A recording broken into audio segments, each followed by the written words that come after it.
Welcome to the PHP training videos. ఈ వీడియోలో function with returning values functions with return values ఒక example చూద్దాం. Function యొక్క returning values అంటే ఏంటంటే ఏదైనా ఫంక్షన్ కాల్ చేసినప్పుడు ఆ ఫంక్షన్లో ఉన్న వాల్యూ రిటర్న్ చేస్తాం. దేనికి? కాలింగ్ ఫంక్షన్స్కి. ఎగ్జాంపుల్ ఏంటంటే ఫంక్షన్ యాడ్. ఇక్కడ ఫంక్షన్ అనేది కీవర్డ్, యాడ్ అనేది my function name, $a, $b, $c అనేది my arguments. Okay, with in the function I writing the sum code. $sum equals to $a, $b, $c అంటే దీని some వెళ్ళిపోయి ఇందులో save అవుతుంది $sum variable. తర్వాత ఇక్కడ నేను ఈకో చేసే బదులు ఏం చేస్తున్నాను, ఈ వేరియబుల్ని, ఈ వాల్యూని రిటర్న్ చేస్తున్నాను. దేనికి? కాలింగ్ ఫంక్షన్కి. దీనికి సో ప్రోగ్రామ్ ఎలా స్టార్ట్ అవుతుంది అంటే ఫస్ట్ యాడ్ స్టేట్మెంట్ ఎగ్జిక్యూట్ అవుతుంది.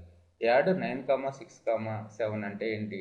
ఈ యాడ్ అనే ఫంక్షన్ ఉందా లేదా చెక్ చేస్తుంది. యాడ్ ఉంది, సో ఏలోకి 9, బిలోకి 6, సిలోకి 7 సేవ్ అవుతుంది.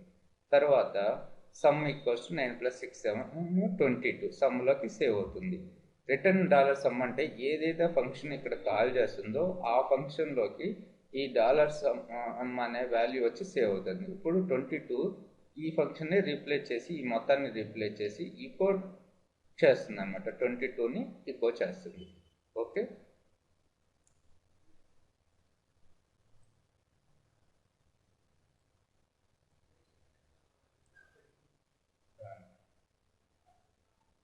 సో నేను ఇక్కడ ఇంకో వేరియబుల్ని, ఇంకో వాల్యూని పాస్ చేస్తున్నాను 55. ఓకే, అంటే ఇక్కడ ఇంకో వేరియబుల్ తీసుకోవాలి క్యాచ్ చేయడానికి, $u. ఓకే, ఇప్పుడు ప్లస్ $, ఇప్పుడు ఎంత వస్తుంది? 77. ఇంకో ఎగ్జాంపుల్ చూద్దాం.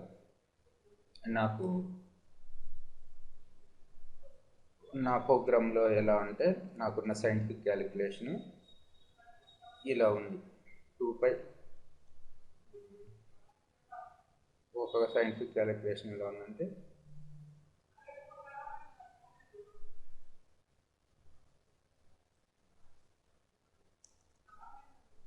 a + b whole square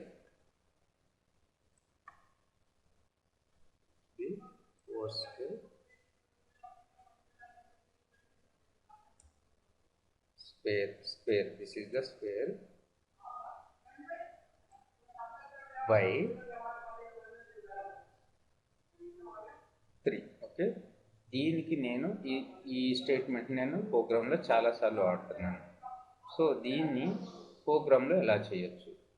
first a + b whole square అంటే ఎన్ని ఆర్గ్యుమెంట్స్ కావాలి? ఇక్కడ మనకి 2 ఆర్గ్యుమెంట్స్ సరిపోతాయి, a + b. So a + b whole square అంటే a + b ఇంటూ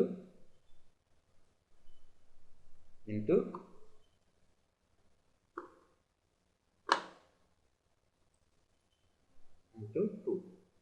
సో మొత్తానికి బై 3.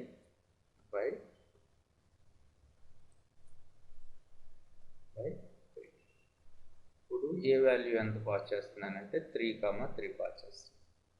సో ఆన్సర్ ఏంటి? 3,3కి 3 + 3 9, 9² ఈక్వల్స్ టు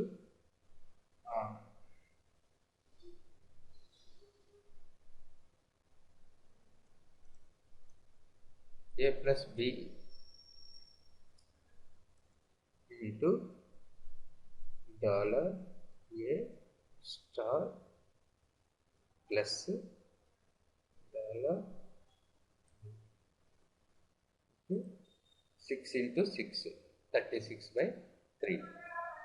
సో ఏం రిటర్న్ అవుతుందో చూద్దాం.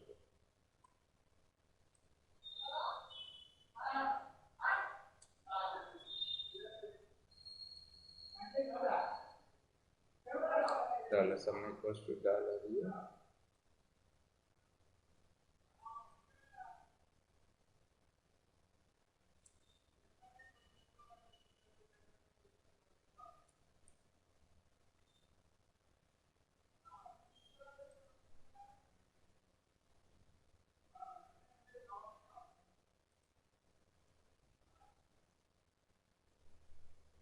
సో ఇప్పుడు ఆన్సర్ ఏంటి?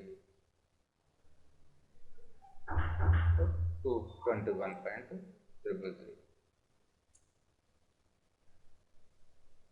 8 8 64/3 equals to 21. Like this way we are returning the values to the calling function. Thanks for listening.